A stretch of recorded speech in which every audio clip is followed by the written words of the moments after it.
آئین کے مطابق عوام جس کو ووٹ دیتی ہے اس کا حق اس کو دے دیا جائے۔ پاکستانی صدر کی جانب سے جناب امریکہ کے جو ایک امپورٹنٹ جنرل ہیں، سینٹ کام کے سربراہ ہیں، کمانڈر ہیں جنرل کوریلا صاحب، ان کو نشان امتیاز ملٹری دیا گیا صدر آصف زرداری صاحب کی جانب سے۔ اس کے اوپر کافی زیادہ تنقید بھی ہوتی رہی۔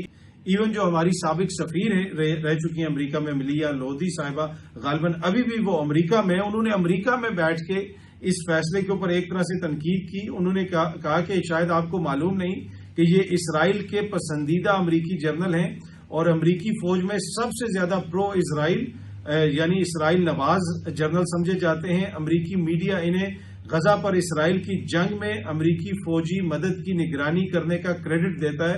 وہ ایران پر اسرائیلی حملے کے بھی حامی رہے ہیں۔ تو وہ ملیہ لودھی صاحبہ امریکہ میں بیٹھ کے کہہ رہی ہیں کہ یہ جو امریکی جرنل ہے یہ اسرائیل کا بڑا حامی ہے، ایران پہ جو حملہ ہوا اس میں بھی یہ بڑا حامی رہا اور اس کے اوپر امریکی میڈیا بڑا تنقید کرتا ہے۔ اچھا، یہ جو میڈل دیا گیا ہے اس کے اوپر فاطمہ بھٹو نے بھی کافی زیادہ تنقید کی ہے۔ آپ کو پتا ہے وہ ذوالفقار علی بھٹو کی پوتی ہیں۔ اگر آپ ان کی ٹائم لائن پہ چلے جائیں تو آپ کو ہر دوسری ٹویٹ جو ہے وہ فلسطین کے حوالے سے نظر آئے گی۔ فلسطین کے معاملے کو بہت زیادہ ہائی لائٹ کرتی ہیں۔ انہوں نے اس کے اوپر ٹویٹ کی بھی اور اپنے انکل ہی آپ کہیں گے کیونکہ ان کے پھپھا ہیں زرداری صاحب، آصف زرداری صاحب یہ میڈل پہنا رہے ہیں، اس کے اوپر انہوں نے لکھا ہے کہ صرف سامراج کا غلام ہی اس قسم کا میڈل دے سکتا ہے۔ ایک ایسے موقع کے اوپر جس وقت غزہ کے اندر ایک طرح سے قتل عام کیا جا رہا ہے، انسانیت کا قتل عام ہو رہا ہے، اور اس موقع کے اوپر ان حالات کے اندر یو ایس سینٹ کام کے کمانڈر کو اگر کوئی میڈل دے رہا ہے تو وہ یقیناً ایمپائر کا سلیو ہے، سامراج کا غلام ہے، اس کے علاوہ اور کچھ نہیں ہے۔ تو آصف زرداری صاحب جو میڈل پہنا رہے ہیں ان کی اپنی فیملی آپ کہہ لیں ایکسٹینڈڈ فیملی ہے، فاطمہ بھٹو صاحبہ نے بھی کافی زیادہ ان کے اوپر اس پہ تنقید کی ہے۔ اچھا جی، اگلی سٹوری یہ خیبر پختونخوا سے ہے۔ کل تیرا میں کیا ہوا، کس نے گولیاں چلائی، ایک حکومتی ورژن ہے۔ سوشل میڈیا پہ کچھ لوگ کلیم کر رہے ہیں، پاکستان تحریک انصاف والے کچھ اور کلیم کر رہے ہیں، کچھ لوگ کچھ اور ٹویٹس کر رہے ہیں۔ ڈان نیوز آج یہ رپورٹ کر رہا ہے کہ 7 lives lost as protest turns violent in تیرا۔ وہ یہ بتا رہے ہیں کہ وہاں پہ جو پروٹیسٹرز تھے انہوں نے پتھراؤ وغیرہ کیا، کسی چیز کو آگ لگائی، پھر ان کو ڈسپرس کرنے کے لیے سیکیورٹی حکام نے وہاں پہ گولیاں چلائیں۔ ذرائع یہ بتا رہے ہیں، یہ ڈان نیوز رپورٹ کر رہا ہے۔ ڈان نیوز یہ رپورٹ نہیں کر رہا کہ کسی تیسری پارٹی نے گولیاں چلائی ہیں، لیکن اگر آپ سوشل میڈیا پہ دیکھیں تو سب سے پہلے میں نے شاہد آفریدی صاحب کی ٹویٹس دیکھی جس میں انہوں نے بتایا کہ جی شرپسندوں نے ان لوگوں کے اوپر گولیاں چلائی ہیں۔ تیرا میں پرامن مظاہرین پر شرپسند عناصر کی بلا اشتعال فائرنگ قابل مذمت ہے۔ تیرا کے غیور اور محب وطن پاکستانیوں نے وطن کے لیے کبھی قربانی دینے سے دریغ نہیں کیا۔ امید کرتا ہوں کہ شرپسندوں کو جلد کیفر کردار تک پہنچایا جائے گا۔ تو سب سے پہلے میں نے یہ ٹویٹ دیکھی، اس سے مجھے پتا چلا کہ شاید آفریدی صاحب یہ بتا رہے ہیں کہ وہاں پہ شرپسندوں نے جو وہاں پہ عام سولینز تھے ان کے اوپر گولیاں چلائیں، کسی اور نے گولی نہیں چلائی۔ حکومت کے بقول بھی جو حکومت کا ورژن یہ ہے کہ وہاں پہ جو شرپسند عناصر ہیں، جو دہشت گرد ہیں، جن کو بھارت کی سپورٹ حاصل ہے، جو بھارت کی پراکسیز ہیں، انہوں نے گولیاں چلائی ہیں۔ لیکن وہاں پہ جو مقامی لوگ کلیم کرتے ہیں وہ یہ کہتے ہیں کہ جی سیکیورٹی حکام نے گولیاں چلائی ہیں جب وہاں پہ کراؤڈ گیا ان کو ڈسپرس کرنے کے لیے۔ ڈان نیوز بھی اسی چیز کو رپورٹ کر رہا ہے۔ اب آبویسلی اس کے اوپر تحقیقات ہونی چاہیے، کس نے گولیاں چلائی ہیں، کیسے گولیاں چلی، کس نے وہاں پہ آگ لگائی، کس نے اس پرامن مظاہرے کے اندر جا کے پتھراؤ وغیرہ کی، یہ ساری چیزیں یقیناً اس کی تحقیقات ہوں گی تو پتہ چلے گا۔ لیکن ایک جرگہ ضرور ہوا ہے تیرا واقعہ کے بعد۔ ضلع انتظامیہ، پاک فوج اور قبائلی معاہدین کا جرگہ، واقعے کی تحقیقات قانون کے مطابق کارروائی کروانے کی یقین دہانی کروائی گئی ہے۔ شہداء کے لواحقین کو 15 لاکھ روپے اور زخمیوں کو 2 لاکھ روپیہ دینے کا اعلان بھی کیا گیا۔ اس کے ساتھ ساتھ خیبر پختونخوا کی حکومت نے جو تیرا کا واقعہ ہے اس پر گہرے رنج اور افسوس کا اظہار کیا اور وزیر اعلیٰ علی امین گنڈا پور کا شہداء کے لیے 1 کروڑ اور زخمیوں کے لیے 25 لاکھ روپے فی کس امداد کا اعلان کیا گیا ہے۔ قبائلی مشیران اور اس کے ساتھ ساتھ جو دیگر وہاں پہ عوامی نمائندے تھے ان پر مشتمل جرگہ جو ہے اس کو پشاور بھی بلا لیا گیا ہے، ان کی بھی علی امین صاحب سے ملاقات ہوگی۔ تو اس سارے واقعے کی تحقیقات ہوں گی۔ جس طرح میں نے آپ کو کہا کہ مختلف چیزیں رپورٹ ہو رہی ہیں۔ شاہد آفریدی صاحب نے ٹویٹ کی ہے کہ شرپسندوں نے فائرنگ کی، حکومت کا موقف ہے کہ شرپسندوں نے فائرنگ کی، جو احتجاج کر رہے تھے ان کا موقف یہ ہے کہ سیکیورٹی آفیشلز نے فائرنگ کی. ڈان نیوز یہ رپورٹ کر رہا ہے کہ وہاں پہ جو لوگ احتجاج کر رہے تھے وہ پرامن نہیں تھے, انہوں نے جلاؤ گراؤ بھی کیا, اور جس کی وجہ سے ان رولی موب کو ڈسپرس کرنے کے لیے شاید وہاں پہ پھر گولی چلائی گئی. تو اب یہ تحقیقات ہوں گی تو معاملہ کلیئر ہوگا. منیب فاروق صاحب نے جناب خبر دی ہے کہ جنرل فیض حمید کا کورٹ مارشل اس برس کے آخر تک مکمل ہو جائے گا اور انہیں 8 سے 10 برس تک سزا ہو سکتی ہے. ان کے ٹرائل میں کوشش کی جا رہی ہے کہ کوئی ایسا حکم باقی نہ رہے جس کی وجہ سے ان کو فائدہ ہو سکے, اور اس وجہ سے یہ جو ٹرائل ہے یہ ٹائم لے رہا ہے اور اس برس کے آخر تک ان کا ٹرائل مکمل ہو جائے گا. پہلے تو خبریں کچھ مہینہ پہلے ہی آنا شروع ہو گئی تھیں, کچھ لوگ خبریں دے رہے تھے کہ بس 1-2 مہینے کے اندر سزا سنا دی جائے گی, اگلے مہینے سزا سنا دی جائے گی, لیکن اب یہ خبر آ رہی ہے منیب فاروق صاحب یہ کہہ رہے ہیں کہ اس سال کے آخر تک ٹرائل مکمل ہوگا.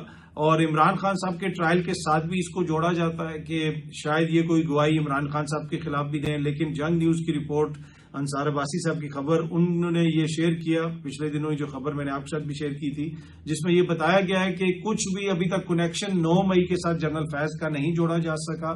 ان کے ذرائع نے جو ان کو یہ خبر دی ہے, پر دیکھتے ہیں کہ آگے جا کے کوئی کنیکشن جڑتا ہے یا نہیں جڑتا. لیکن جنرل فیض جب سے گرفتار ہوئے اس کے بعد سے بہت سارے صحافی بار بار یہ کہتے رہے کہ جی 9 مئی میں بھی ان کا کردار تھا اور عمران خان صاحب کے ساتھ ان کا تعلق تھا, یہ سارا جو نیکسس تھا یہ ایکسپوز ہوگا اور ان کو سزائیں ہوں گی, یہ ہوگا وہ ہوگا. لیکن ابھی تک جو ہے نہ عمران خان صاحب کا اور جنرل فیض صاحب کا کوئی کنیکشن جوڑا گیا ہے کسی بھی مقدمے کے اندر, اور نہ ہی 9 مئی کے حوالے سے جنرل فیض صاحب کے اوپر کوئی چارج شیٹ ہے یا کوئی ان کے سامنے کوئی الزام کسی عدالت کے اندر, یعنی فوجی جہاں پہ بھی ان کا مقدمہ چل رہا ہے وہ سامنے رکھا گیا ہے. ان کے وکیل جو میاں علی اشفاق ہیں انہوں نے بھی انصار عباسی صاحب سے گفتگو کرتے ہوئے اس چیز کو کنفرم کیا کہ ایسی کوئی بات نہیں ہے.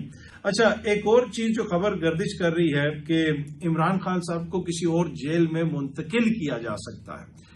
اس سے پہلے طارق فضل چودھری صاحب نے ایک ٹی وی پروگرام میں بات کرتے ہوئے یہ کہا تھا کہ جی اسلام آباد میں کوئی جیل بن رہی ہے اور اس جیل میں ان کو شفٹ کیا جا سکتا ہے جب وہ مکمل ہوگی. اور اب ایک اور جو بات ہو رہی ہے کہ جی عمران خان صاحب کی جو جیل میں سختیاں ہیں شاید ان میں تھوڑی کمی کر دی جائے اگر ان کو کسی اور جیل کی فیسلٹی میں موو کیا جاتا ہے. یہ منیب فاروق صاحب نے شیئر کیا. تو طارق فضل چودھری صاحب کہہ رہے ہیں کہ اسلام آباد کی جیل میں ان کو شفٹ کیا جا سکتا ہے. منیب صاحب یہ کہہ رہے ہیں کہ عمران خان صاحب کو رہائی ابھی نہیں ملنی ہے, ان کو جیل میں ہی رکھا جائے گا, لیکن جو جیل کے اندر ان کے حالات سخت ہیں ان سختیوں میں شاید کمی آ جائے جب ان کو کسی اور جیل کے اندر شفٹ کر دیا جائے. اب وہ جیل کون سا ہے, کس جیل میں ان کو شفٹ کیا جائے گا؟ حکومت کے تو ایک وزیر نے کہا ہے کہ اسلام آباد میں کوئی جیل بن رہا ہے اور وہ ابھی کمپلیٹ ہونے کے قریب ہے, تو جب وہ کمپلیٹ ہو جائے گا تو عمران خان صاحب کو اسلام آباد کی جیل میں شفٹ کر دیا جائے گا. اب دیکھتے ہیں کہ عمران خان صاحب کو اس جیل میں شفٹ کیا جاتا ہے یا نہیں کیا جاتا, لیکن یہ کہا جا رہا ہے کہ جب وہ اس جیل میں آئیں گے تو شاید ان کی سختیاں تھوڑی کم ہو جائیں.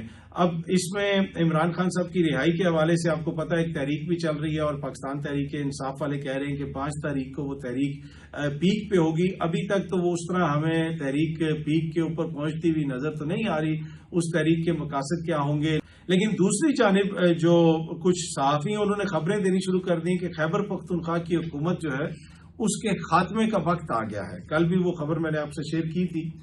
اب حالت یہ ہے کہ آپ کا صوبہ ایک بلوچستان ہے جس میں پاکستانی ٹریول ہی نہیں کر سکتے. زائرین جو ہے وہ ٹریول کر کے بائی روڈ ایران نہیں جا سکتے, ان کو ایران میں کوئی خطرہ نہیں ہے. ایران کی حکومت نے نہیں کہا کہ پاکستانی یہاں سے ٹریول کر کے نہیں آ سکتے, ان کو ہمارے ملک میں کوئی خطرہ ہوگا. پاکستان کی حکومت یہ کہہ رہی ہے کہ ہمارا اپنا صوبہ, اس کی روڈز پاکستانیوں کے لیے محفوظ نہیں ہے, آپ یہاں سے ٹریول کر کے نہیں جا سکتے, آپ جہاز کے ذریعے جائیں. اور دوسری طرف جو ہے آپ کو پتا جو دہشت گردی کے حالات ہیں, کل تیرا کا واقعہ پیش آیا, اس کے علاوہ دیگر جگہوں کے اوپر شرپسند پسند جو ہیں وہاں پہ حملے بھی کرتے ہیں, لوگ وہاں پہ شہید بھی ہو رہے ہیں. ان حالات کے اندر جہاں پہ ایک صوبے میں پاکستانی خود ٹریول نہیں کر سکتے, دوسرے صوبے میں جو شورش ہے, جو معاملات ہیں, جو بھارت کے اسپانسرڈ وہاں پہ گروپس جو کچھ کر رہے ہیں وہ بھی ہمارے سامنے ہے. ایسے میں بات کیا ہو رہی ہے کہ جی وہ صوبہ جہاں پہ نہ آپ کو عوام نے ووٹ دیا, نہ عوام نے آپ کو کسی قسم کا مینڈیٹ دیا, پہلے زبردستی جناب وہ لے لی گئی, سیٹیں لے لی گئیں, مخصوص سیٹیں, جنرل سیٹیں کم ہیں, مخصوص سیٹیں زیادہ مل گئیں, ادھر سے آپ نے سینیٹر بھی منتخب کروا لیے. اب آپ اس صوبے کے اندر حکومت کی تبدیلی کی باتیں کر رہے ہیں. کیا کوئی بھی عقل رکھنے والا شخص اس موقع کے اوپر جب ملک میں یہ حالات ہوں, کہ ایک صوبہ پاکستانیوں کے لیے ایک طرح سے جناب ایسا ہوا ہے کہ آپ ادھر ٹریول ہی نہیں کر سکتے، دوسرے صوبے میں اتنی زیادہ دہشت گردی ہے، اور وزیر داخلہ یہ کہہ رہا ہے کہ صوبے میں اتنی دہشت گردی ہے کہ صوبے کا ایک اعلیٰ جو سیاسی عہدیدار ہے یا اعلیٰ عہدیدار ہے وہ طالبان کو بھتہ دیتا ہے، پیسے دیتا ہے، یہ حالت ہے اس صوبے کے اندر۔ یہ وزیر داخلہ ٹویٹ کر رہا ہے، لیکن اس صوبے میں جس عوام نے جن کو مینڈیٹ دیا ہوا ہے ان سے حکومت لینے کی خبریں دے رہے ہیں صحافی کہ جناب بہت جلد یہ ہو جائے گا۔ تو کیا وقت کا تقاضا یہ ہے کہ ہم اس وقت حکومتیں تبدیل کریں، یہ سب کچھ کریں، یا ان سارے معاملات کو درست کرنے کے لیے اپنی توجہ اس طرف کروائیں؟ پر دیکھتے ہیں جناب عمران خان صاحب کو کب شفٹ کیا جاتا ہے دوسری جیل میں، اور کب علی امین صاحب کی حکومت گرتی ہے، کیونکہ ایک صحافی نے تو کہا ہے کہ انتظار کی گھڑیاں ختم ہو گئی ہیں۔ اچھا، اگلی جو سٹوری ہے وہ پاکستان کی کرکٹ ٹیم کی شرٹ کے حوالے سے ہے۔ یہ بڑی انٹرسٹنگ سٹوری ہے۔ اب مختلف جو کرکٹ کے وینیوز ہوتے ہیں وہاں پہ کہا جاتا ہے کہ آپ کوئی پولیٹیکل نعرہ لے کے نہیں آ سکتے، آپ فلسطین کا جھنڈا نہیں لا سکتے، آپ یہ نہیں لا سکتے، آپ وہ نہیں لا سکتے، اس قسم کی پابندیاں لگائی جاتی ہیں کہ جی کسی قسم کا کوئی سیاسی نعرہ کرکٹ کے میدان میں نہیں آئے گا، یہ آئی سی سی کی پالیسی ہے۔ لیکن انڈیا اور انگلینڈ کے درمیان میچ ہو رہا ہے اولڈ ٹریفرڈ میں، برطانیہ میں ٹیسٹ میچ ہے، وہاں پہ ایک پاکستانی گیا میچ دیکھنے کے لیے، اس نے پاکستان کی کرکٹ ٹیم کی شرٹ پہنی ہوئی ہے، کرکٹ ٹیم کی جو آفیشیل شرٹ ہے پاکستان کی کرکٹ ٹیم کی، جو پہن کے پاکستان کی کرکٹ ٹیم گراؤنڈز میں میچ وغیرہ بھی کھیلتی ہے، اس کو وہاں پہ جو اسٹیڈیم کے حکام تھے انہوں نے بتایا کہ جناب آپ پاکستان کی کرکٹ ٹیم کی شرٹ نہیں پہن سکتے، یہ انڈیا اور انگلینڈ کا میچ ہے ان کا، جناب یہ کوئی سیاسی نعرہ نہیں ہے، کوئی ایسی بات نہیں ہے، پاکستان کی کرکٹ ٹیم کی شرٹ ہے اور یہ کرکٹ کا میچ ہو رہا ہے، یہ کون سا اصول ہے؟ اس شخص کو وہاں سے جناب اسٹیڈیم سے نکال دیا گیا، اس نے ویڈیو وغیرہ بنائی اور یہ سامنے آپ ان کی تصویر بھی دیکھ سکتے ہیں، اور اس کو پہلے کہا گیا کہ یا تو آپ پاکستانی شرٹ اتار دیں، اس کو کور کر دیں، یا پھر آپ اسٹیڈیم سے چلے جائیں، اور پھر اس نے نہیں اتاری غالباً اور اس کو اسٹیڈیم سے نکال دیا گیا۔ یہ ہے ہولڈ اس وقت بھارت کا آئی سی سی کے اوپر۔ کیا اس کے اوپر پاکستان کے کرکٹ بورڈ کو احتجاج نہیں کرنا چاہیے؟ ہم ان سے میچ کھیلنے کے لیے اعلان کر رہے ہیں اور خوشیاں منا رہے ہیں اور بغلیں بجا رہے ہیں، اور آپ دیکھ لیں کہ آئی سی سی کے اندر بھارت نے کتنا گند ڈالا ہوا ہے کہ پاکستان کی کرکٹ کی جو شرٹ ہے یہ اس کو بھی اسٹیڈیم میں نہیں جانے دے رہے۔ اس سے آگے اور کیا ہو سکتا ہے؟ کبھی کہتے ہیں جی یہ میچ نہیں کھیلیں گے، وہ میچ ہم بائیک آؤٹ کر رہے ہوں۔ بھائی ہم کب تک یہ ساری چیزیں برداشت کرتے رہیں گے؟ کیا ہمیں اس سے کوئی تکلیف نہیں ہوتی ہمارے حکام کو؟ اس مسئلے کو تو آئی سی سی لیول کے اوپر اٹھانا چاہیے محسن نقوی صاحب کو، جس دن وہ چیئرمین پی سی بھی ہوں، اس لیے کہ کبھی وہ وزیر داخلہ بھی ہوتے ہیں نا، ان کے اور بھی بڑے مسائل ہیں، تو جس دن وہ چیئرمین پی سی بھی ہوں، جس دن اب آئی ڈونٹ نو ہفتے میں کس دن وہ چیئرمین پی سی بھی ہوتے ہیں، جس دن وہ چیئرمین پی سی بھی ہوں ان کو تو اس مسئلے کو عالمی سطح پہ اٹھانا چاہیے کہ یہ کیسے ہو سکتا ہے کہ آپ پاکستان کی کرکٹ ٹیم کی جو شرٹ ہے کہیں کہ جناب یہ کرکٹ اسٹیڈیم میں الاؤڈ نہیں ہے۔ اب انگلینڈ اور بیلجیم کا میچ ہو رہا فٹ بال کا، میں فرانس کی شرٹ پہن کے چلا جاؤں، کسی نے مجھے کچھ نہیں کہنا۔ اب یہ تو کرکٹ کی شرٹ ہے نا، اس میں کون سا ایسا کوئی پولیٹیکل سلوگن ہے، یہ کون سی ایسی چیز ہے؟ پر اینی وے اس شخص کو وہاں سے نکال دیا گیا۔ بڑا امتحان یہ ہے کہ پاکستان کا کرکٹ بورڈ اس کے اوپر کیا کرتا ہے اور اس مسئلے کو کس حد تک اٹھایا جاتا ہے پاکستان کی جانب سے۔ گدھے کا گوشت جو برآمد ہوا تھا وہ جناب اب بی بی سی کی بھی خبر بن گئی ہے، یہ سامنے آپ دیکھ سکتے ہیں۔ اسلام آباد میں 25 من گدھے کا گوشت برآمد۔ اب لاہور اس اعزاز میں تنہا نہیں رہا، یہ بی بی سی کسی کو کوٹ کر رہا ہے، بی بی سی رپورٹ کر رہا ہے، بی بی سی اردو بتا رہا ہے جناب کہ اسلام آباد کے فارم ہاؤس سے 1000 کلو گرام گدھے کا گوشت اور 45 کے قریب زندہ گدھے برآمد کیے گئے ہیں۔ اس حوالے سے تفتیش جاری ہے۔ اب بنیادی طور پہ بی بی سی یہ کہہ رہا ہے کہ گدھے کا گوشت جو ہے وہ لاہور سے اب اسلام آباد تک پہنچ گیا ہے، اب صرف لاہور پہ تنقید نہیں ہو سکتی، تو وہ جو گدھے کے گوشت کا سفر ہے وہ لاہور سے جو شروع ہوا تھا اب اسلام آباد تک بھی پہنچ گیا۔ اچھا، سینئر صحافی اعزاز سید صاحب نے ایک سٹوری دی ہے کہ جب پاکستان میں دہشت گردی کی جنگ چل رہی تھی، ہمارے جو اس وقت کے قبائلی علاقے تھے وہاں پہ کچھ امریکن فوجی وغیرہ بھی آتے ہوتے تھے اور ان کے ساتھ کچھ ایسے لوگ آتے تھے جو سروے کرتے ہوتے تھے جس کا ہمیں نہیں پتا تھا، وہ جیولوجیکل سروے کرتے تھے، پتہ چلاتے تھے کہ یہاں پہ کون کون سی معدنیات ہیں، اور ان کو پتہ چل گیا کہ وہاں پہ کون کون سی معدنیات ہیں۔ ہمارے ادارے جو متعلقہ ادارے ہیں جنہوں نے یہ سارا ایکسپلور کرنا ہوتا ہے ان کو تو نہیں پتا تھا، لیکن امریکہ کو پتہ چل گیا، اور اسی وجہ سے اب وہ انٹرسٹڈ ہے اس ایریے معاہدے کے اندر وہ چاہتا ہے کہ پاکستان کے ساتھ کوئی معاہدہ ہو اور وہاں سے ہم معدنیات نکالیں اور اس سے امریکہ کو فائدہ ہو، اس سے پاکستان کو بھی یقیناً فائدہ ہونا چاہیے اگر کہیں پہ کوئی آ کے انویسٹمنٹ وغیرہ ہوتی ہے. لیکن اس میں تاثر یہ دیا جا رہا ہے کہ امریکہ اپنے فائدے کو سامنے رکھنا چاہتا ہے. آپ کو پتا ہے کہ جو زیلنسکی کے ساتھ یوکرین کے صدر کے ساتھ ٹرمپ نے کیا تھا وہ بھی منرلز کا ہی معاملہ تھا اور وہ بھی معدنیات والا ہی معاملہ تھا. امریکہ چاہتا ہے کہ ایک ایسی ڈیل دی جائے امریکہ کو جس سے میں ان کا زیادہ فائدہ ہو، جو ہوسٹ کنٹری ہے چاہے وہ یوکرین ہو یا کوئی اور ہو، ان کا فائدہ ہوتا ہے یا نہیں ہوتا، ہمارا فائدہ ہو. اور اسی وجہ سے صدر ٹرمپ نے کافی زیادہ بد تہذیبی کا مظاہرہ کیا تھا صدر زیلنسکی کے ساتھ جب وہ وائٹ ہاؤس گئے تھے، اور وہ کافی زیادہ کلپ بھی وائرل ہوا تھا. اب پتہ نہیں کتنے لوگ آئے تھے، کتنا انہوں نے سروے کیا، کس حد تک جو ہے اس خبر کے اندر جو بات رپورٹ کی گئی ہے اس کو اوتھینٹیکیٹ کیا جا سکتا ہے. لیکن اس زمانے میں یہاں پہ بہت سارے کیریکٹرز پھرتے رہتے تھے. ایک کیریکٹر آپ کو پتا ریمنڈ ڈیوس تھا. ریمنڈ ڈیوس کے پیچھے کچھ لوگ لگے ہوئے تھے. کچھ لوگ یہ کہتے تھے کہ وہ جن کو اس نے گولیاں ماری، 2 بندے اس نے مار دیے تھے جن کو گولیاں ماری، وہ اس کی سرویلنس کر رہے تھے اور وہ کہیں سے چلا تھا، پشاور سے چلا تھا یا اسلام آباد سے چلا تھا، راستے میں اس نے کوئی گاڑی بھی چھینی تھی. بڑی اس کی لمبی قسم کی سٹوری ہے کہ وہ کبھی کدھر پھر رہا تھا. اس طرح کے بہت سارے لوگ جن کو کہا جاتا تھا کہ جی یہ بلیک واٹر کے لوگ ہیں، CIA کے آپریٹوز ہیں، وہ پاکستان کے اندر دندناتے پھرتے تھے. پھر ریمنڈ ڈیوس کی مثال تو ہمارے سامنے ہے. اس کی جو سرویلنس کر رہے تھے لوگ، ان کو اس نے قتل کر دیا اور پھر چند ہی دنوں کے اندر سارا وہ معاملہ حل بھی ہو گیا. اس کی وہ پیسے وغیرہ قیمت دی گئی اور یہیں سے ہم نے خود ہی حکومت پاکستان نے غالباً اس وقت پیپلز پارٹی کی حکومت تھی، یہاں سے اس کو پروٹوکول کے ذریعے دے کے واپس بھجوا دیا گیا. لیکن ڈاکٹر عافیہ صدیقی کو اس وقت بھی نہیں مانگا گیا.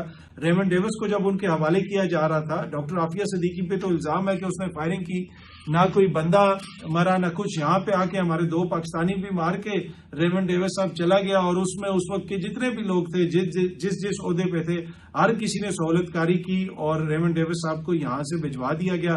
ریمنڈ ڈیوس کا وکیل کون تھا وہ بھی سب کو پتا ہے، اور کس طریقے سے ریمنڈ ڈیوس کا کیس جو مقدمہ چلا عدالت کے اندر، کون کون سی شخصیات آتی تھیں، کیسے کون اس کو مانیٹر کر رہا تھا اور کیسے بڑی کوشش تھی کہ جناب ریمنڈ ڈیوس کو کسی قسم کا کوئی نقصان نہ پہنچے اور باحفاظت اس کو یہاں سے نکالا جائے. تو اس وقت کسی نے یہاں سے یہ مطالبہ نہیں کیا کہ ڈاکٹر عافیہ صدیقی کو پاکستان کے حوالے کر دیں. لیکن کہنے کا مقصد یہ ہے کہ اس زمانے میں یہاں پہ بہت سارے کیریکٹرز پھر رہے ہوتے تھے. ایکسس دیا گیا تھا مشرف صاحب کے دور میں، اس کے بعد پیپلز پارٹی کا دور بھی تھا. یہاں پہ ایبٹ آباد کے اندر بھی ایک آپریشن ہوا اور اس آپریشن کے حوالے سے اوباما نے اپنی کتاب میں بھی لکھا ہوا ہے کہ جب صدر زرداری صاحب کا کال آئی تو وہ یہ سمجھتے تھے کہ شاید وہ کوئی گلا شکوہ کریں گے، بلکہ الٹا زرداری صاحب نے ان کو مبارکباد دی. اس چیز کا اوباما نے ذکر کیا ہے کہیں پہ اور پھر اس کا کتاب کے اندر بھی ذکر ہے. تو اس سے آپ اندازہ لگا لیں کہ یہاں پہ امریکہ وہ بھی کارروائی کر کے چلا گیا اور کسی کو کوئی پتہ نہیں چلا اور یہ ساری چیزیں. تو اب اگر کوئی یہ کہتا ہے کہ معدنیات کے حوالے سے بھی وہ کوئی چیزیں ایکسپلور کر رہے تھے تو یہ ایک پلازیبل چیز ہے. جہاں پہ وہ اتنا کچھ کر سکتے ہیں اس دور کے اندر اور کسی کو کچھ نہیں پتا چلا تو ہو سکتا ہے کہ وہ یہ بھی کر کے گئے ہوں. پر اینی وے سینئر صحافی اعزاز سید صاحب کی یہ خبر ہے. اچھا جی، آخر میں بھارت سے ایک بڑی امپورٹنٹ خبر ہے، یہ سامنے آپ دیکھ سکتے ہیں. پہلگام حملے کے دہشت گرد پاکستانی نہیں تھے، یہ بھارت کا اپنا سابق وزیر داخلہ بتا رہا ہے. ابھی تک پہلگام واقعے کے حوالے سے پاکستان کے اوپر صرف انہوں نے الزامات لگائے، ایک ٹکے کا ثبوت نہیں دیا. ادھر حملہ بھی کر دیا اور پھر جناب پاکستان کے خلاف وہ جس طرح کی باتیں کرتے ہیں کہ جی ہم نے ان سے کرکٹ نہیں کھیلنا، یہ نہیں کرنا، وہ نہیں کرنا. اپنے ان کے ملک سے گواہیاں آ رہی ہیں. ان کا اپنا سابق وزیر داخلہ بتا رہا ہے کہ جناب یہ بھارتی شہری تھی. مسئلہ آپ کے ملک کے اندر ہے، الزام آپ پاکستان کے اوپر لگاتے ہیں. اگر کوئی ثبوت ہے تو دنیا کے سامنے رکھیں. تو میرے خیال میں اس پہ پاکستان کو بالکل بھی کوئی جسے کہتے ہیں نا نرم موقف نہیں لینا چاہیے، کوئی احساس کمتری کا مظاہرہ نہیں کرنا چاہیے جس طرح یہاں پہ کچھ لوگ کرتے ہیں. چاہے کرکٹ کا معاملہ ہو یا کوئی اور معاملہ ہو، پاکستان کا جو کیس ہے اس کو بھرپور طریقے سے لڑنا چاہیے. اور یہ جو کرکٹ کے گراؤنڈ میں واقعہ رونما ہوا ہے کہ پاکستان کرکٹ کی شرٹ اب کرکٹ کے گراؤنڈ میں اگر الاؤڈ نہیں ہے تو پھر میرے خیال میں یہ تو ہمارے لیے لمحہ فکری ہے. اس کے اوپر حکومت پاکستان کو، اس پہ PCP کو ایک سخت موقف لینا چاہیے اور اس معاملے کو اٹھانا چاہیے. بہت جلدی آپ سب دوستوں سے دوبارہ ملاقات ہوگی. Thank you very much.